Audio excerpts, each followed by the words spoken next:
They mocked the calm nurse until their SEAL combat medic exposed the truth. She had been in rooms like this before. The difference was, this time she was not supposed to be the one saving the life. The call came over the hospital intercom at 4:47 in the afternoon. Code Blue, room 214. Cardiac arrest. Miriam was already in the hallway, carrying a tray of medication cups, walking with the steady pace of someone who had nowhere urgent to be. She heard the code. She set the tray on the nearest surface without looking. Her hand did not shake, her face did not change, and she moved. Not running, not scrambling, moving with a kind of controlled pressure that most people in that hospital had never seen in her before, because most of them had never seen her in a real emergency before. Dr. Fawad Salim was already in the room when she arrived. So was a first-year resident named Tariq who looked like he had just learned that terror was a physical thing you could feel in your chest.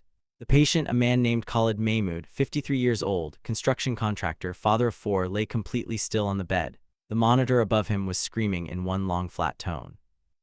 Miriam stepped in. That was when everything that had been hidden about her began to surface. But to understand what happened in room 214 that afternoon, you need to go back to 6 months earlier. Back to the morning she first walked through the main entrance of Shifa General Hospital in Karachi and asked where she could pick up her nursing badge. The woman at the reception desk looked her up and down. Miriam was 34 years old. She had the kind of stillness that people sometimes mistake for slowness.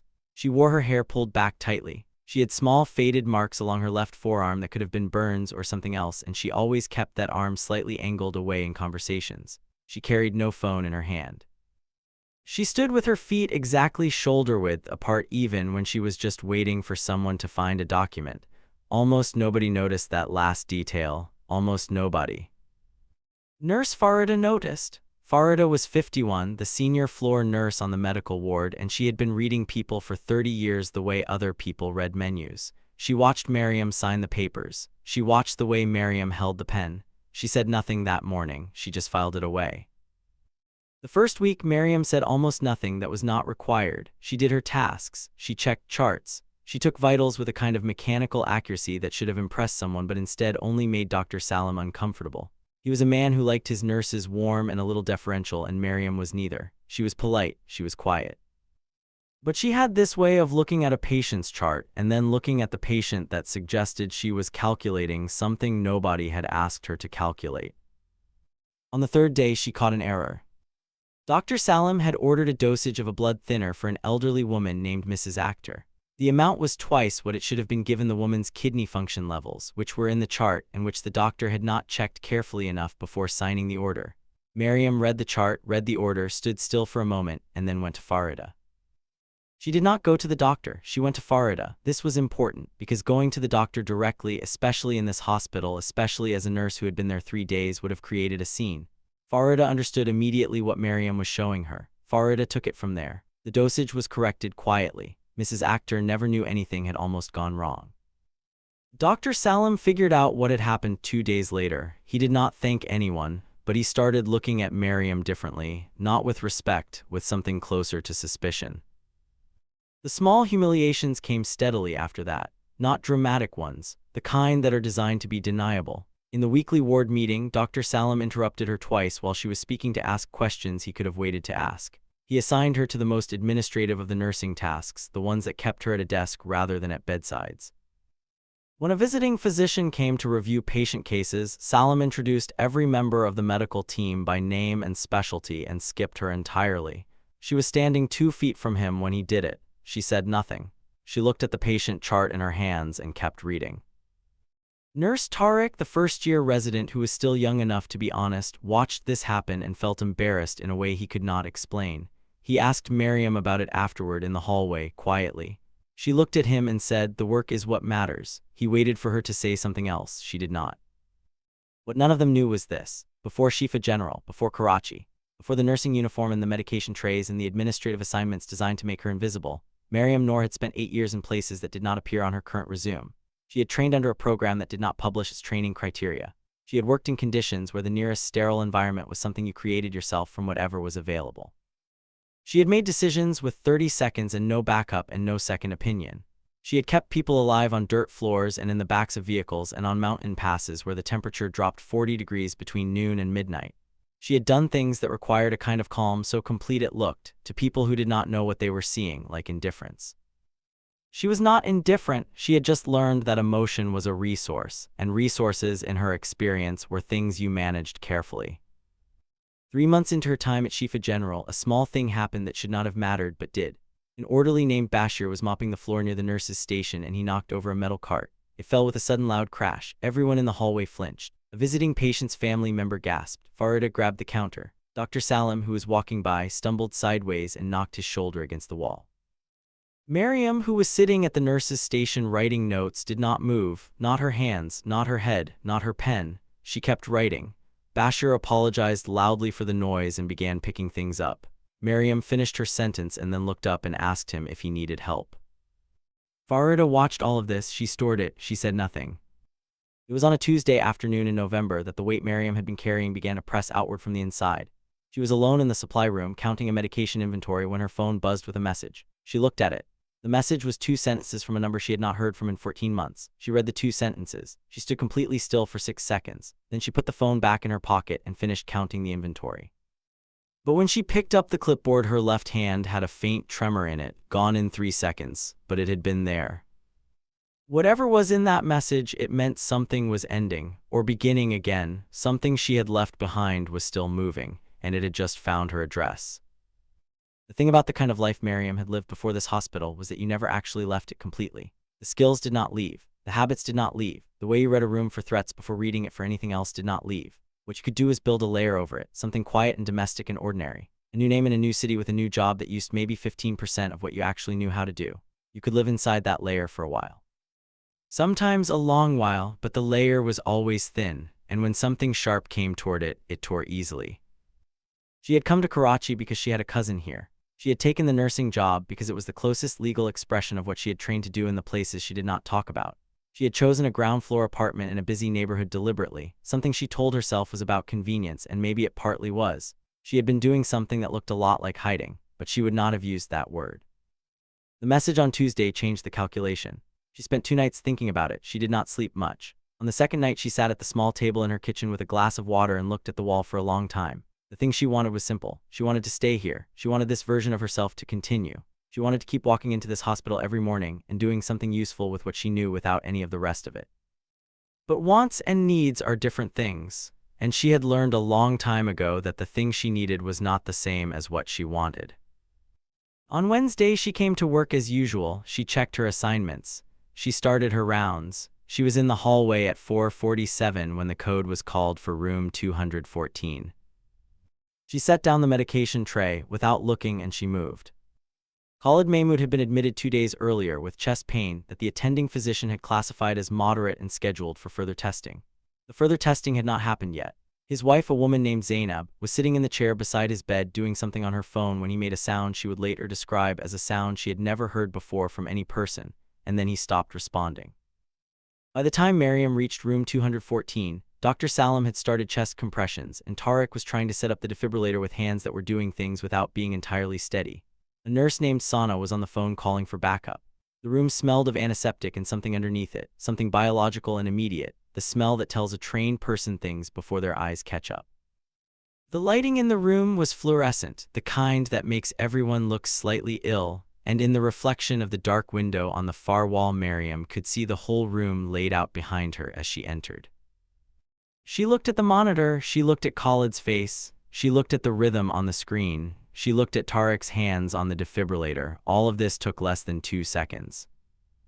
She said to Tariq, quietly but with a precision that went through the noise of the room like a finger pressing on a specific point, "Set it to 200, not 360, not yet." Tariq looked at her. Something in how she said it made him adjust the setting without asking why. Dr. Salim looked up from compressions and started to say something. She said to him, same tone, "Keep going, do not stop," and his hands kept going. "This is important." He kept going, not because she outranked him.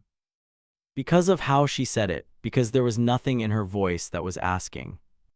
Sana, still on the phone, watched Mariam move to the medication cart and pull out what she needed without looking at the labels for more than a fraction of a second. Sana watched the hands, both of them, the right hand working, the left one slightly turned to keep the inner forearm from view, habit so ingrained it happened without thought. Sana stored this. Tarek charged the defibrillator. Miriam said, hold on, and placed 2 fingers against Khalid's neck and waited. 1 breath, 2, she said now. Tarek delivered the shock. The monitor screamed and then made a different sound. They all watched the screen. The line moved. It was irregular, but it was moving. Dr. Salim straightened up. He looked at the monitor. He looked at Miriam. His expression was something she had seen before on the faces of people who thought they understood a situation and had just discovered they did not. She was already adjusting the IV line. She spoke to Tarek without looking at him. She told him exactly what to draw up and in what amount and what order, and he wrote it on his palm because it was faster than finding paper, and her instructions came out in a sequence that was exactly correct and required no correction and no reversal. Zainab Mahmoud had been put into the hallway when the code started. She was outside the door with her arms crossed very tightly, and her face doing something that faces do when a person is refusing to let themselves understand what might be happening on the other side of the door. A second nurse named Hira was with her. Zainab asked 3 times in 4 minutes if her husband was still alive. Hira kept saying yes. The 3rd time she said it, she believed it a little less than the first 2. Then the door opened and Dr. Salim came out with a look on his face that was different from the one he had gone in with. He told Zainab that her husband was stable, that they had him, that it had been very close. Zainab made a sound, not words, just a sound. And Hira, who had been holding herself together as professional support for 4 minutes, had to turn and face the wall for a moment because she could not hold her face steady either. Inside the room, Miriam was finishing the documentation. Tarek was standing near the window. He had his arms at his sides and he was looking at her with the particular expression of a young person who has just watched something happen that does not fit inside the categories they have been given so far. He said, "Where did you learn that?" She kept writing. She said, "Nursing school." He said, "That's not what they teach in nursing school." She did not answer. She finished the line she was writing.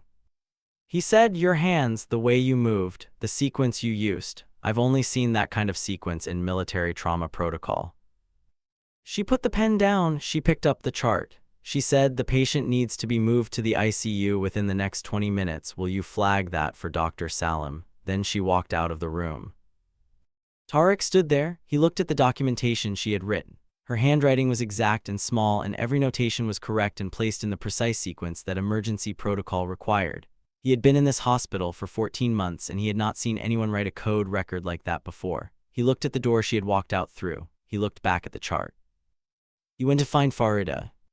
Farida listened to him without expression. She already knew, or rather she had known that there was something to know. She had been watching Miriam for 6 months. The stillness, the feet, the way she entered rooms, the flinch she did not have when the cart fell, the turned arm. She had a theory. She had said nothing because it was not her theory to confirm. She told Tarek, "Finish your rounds." He said, "But what is she?" Farida said, "She is the nurse who kept your patient alive. Is that not enough for you right now?" He left, but the question did not leave. It was in the hallway now. It had escaped the room. Dr. Salim found Miriam at the nurse's station 20 minutes later. He stood next to her. For a moment he said nothing, which was unusual for him because he used silence as a tool, but not usually in this direction. He said, "I need to understand what happened in there." She said, "Ventricular fibrillation converting to unstable sinus rhythm with early signs of cardiogenic shock." She said, "The defibrillation setting, the medication sequence, and the timing were all within standard protocol." She said, "The outcome was good." He said, "That is not what I'm asking."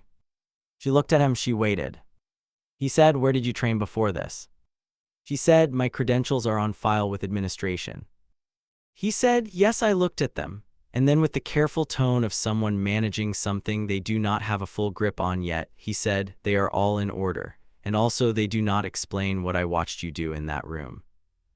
She said, "I think the patient needs to be monitored closely overnight." He stood there for a moment longer, then he said yes and walked away. 2 days later, a man came to the hospital asking to speak with Miriam Noor. He was not from the hospital. He was in civilian clothes that fit him the way civilian clothes fit people who are used to wearing something else. He spoke to the receptionist in Urdu and then in English, and he was patient and polite in the way that people are patient and polite when they know they will get what they are asking for eventually and are simply waiting for the other person to understand that. His name was Imran. He was 42.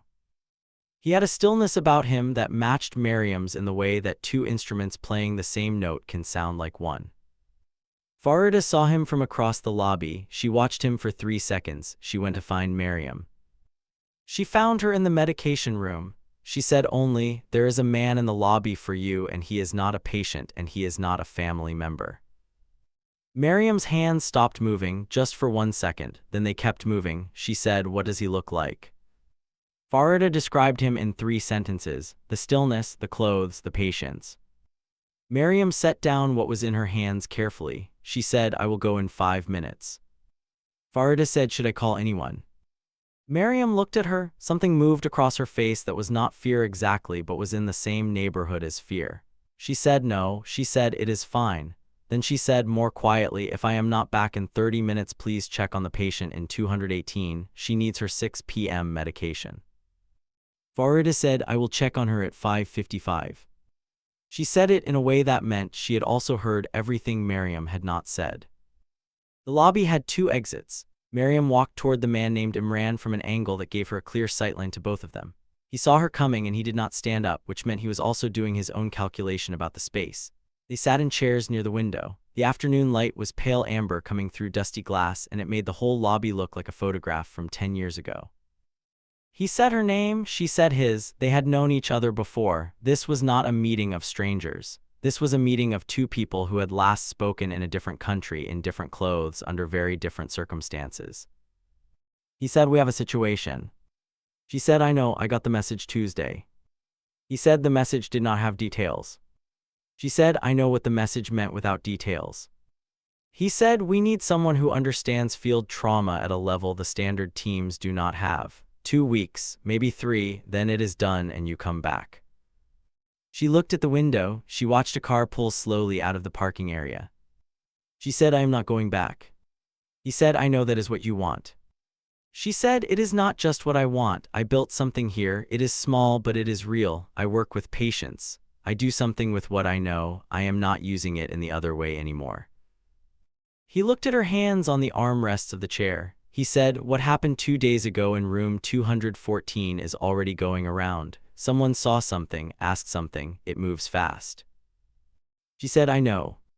He said, "You know you cannot keep the layer intact now. Not here. People have already seen enough to ask questions. And when people ask questions about someone with your history, eventually they ask questions that bring attention from the wrong direction." She said nothing. He said, "Come for 2 weeks, we finish what needs finishing, then it is actually done, not a pause, done." She looked at the amber light on the window. She thought about Mrs. Actor and the dosage error she had caught. She thought about the patient in 218 who needed her 6 p.m. medication. She thought about Tariq's face in room 214 and the way he had looked at her like someone whose categories had just broken open. She thought about what she wanted, which was this, all of this, continuing. She thought about what she needed, which was something she had spent 3 years pretending was the same thing as the want, but which she had known for a long time was not. She said 2 weeks. He said 2 weeks. She stood up, she straightened her uniform. She said, "I need to finish my shift." He said, "I will be outside at 7. She walked back toward the ward. She did not look at the 2 exits. She already knew where they were. She found Farida in the hallway outside 218. Farida looked at her. She asked nothing. Miriam said, "I need to speak to you about shift coverage next week." Farida said, "My office, 10 minutes. They walked in opposite directions and neither of them looked back, and they both already knew this conversation was going to be about something larger than the schedule.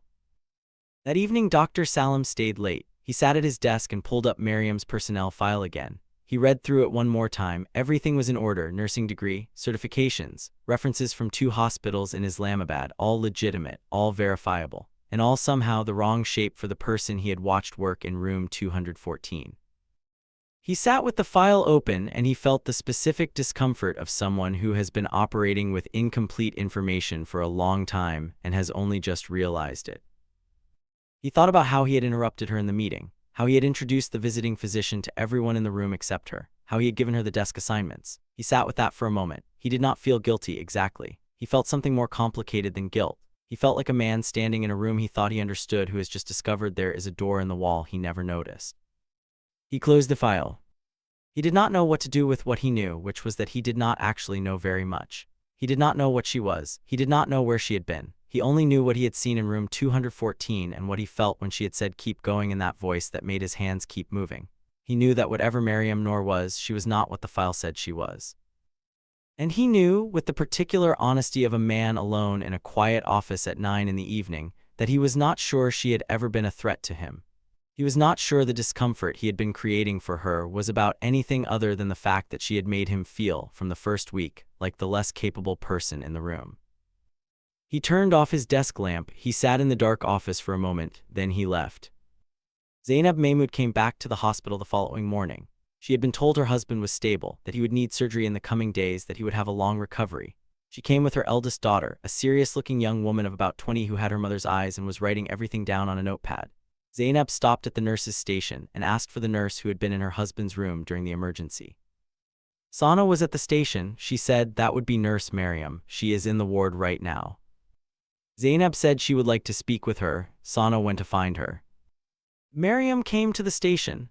Zainab looked at her for a moment. Then she reached out and held both of Mariam's hands in her own hands and said only, "Thank you." Her daughter was writing something, but she stopped writing. Nobody said anything for a few seconds. Mariam said, "Your husband is strong. He is going to fight." Zainab said, "Because of you." Mariam shook her head. She said, "Because of him. I just made sure he had the time to do it." Zainab looked at her hands, the ones she was holding. She looked at the left inner forearm where the edge of the marks was just visible below the sleeve. She did not ask, she just pressed Mariam's hands once more and then let go. After they left, Sana looked at Mariam. She said, "What are those marks on your arm?" Directly, the way Sana did everything. Mariam pulled her sleeve down slightly. She said, "Old story." Sana said, "How old?" Mariam said, "Old enough." Sana looked at her for another second. Then she turned back to her work. She said, "The patient in 216 needs his IV checked." Mariam said, "I'll go now." And she went. The ward continued. The fluorescent lights hummed at their usual pitch. Somewhere down the hall, a monitor beeped in its steady rhythm. The smell of the ward was antiseptic on top and something warmer underneath it, the smell of lives in progress. Mariam moved between rooms with her usual pace. Steady, controlled, present. The kind of presence that people feel without being able to name why they feel it. She checked the IV in 216. She sat with an elderly man in 220 for 4 minutes while he talked about something from his past that he needed to say out loud to someone. She made a note in 217's chart that would save the morning team 15 minutes when they came in. She did all of this without announcement and without any visible awareness that something was ending. At 6:45, she went to the locker room. She changed out of her uniform. She folded it carefully and placed it on the shelf in her locker. She looked at it for a moment.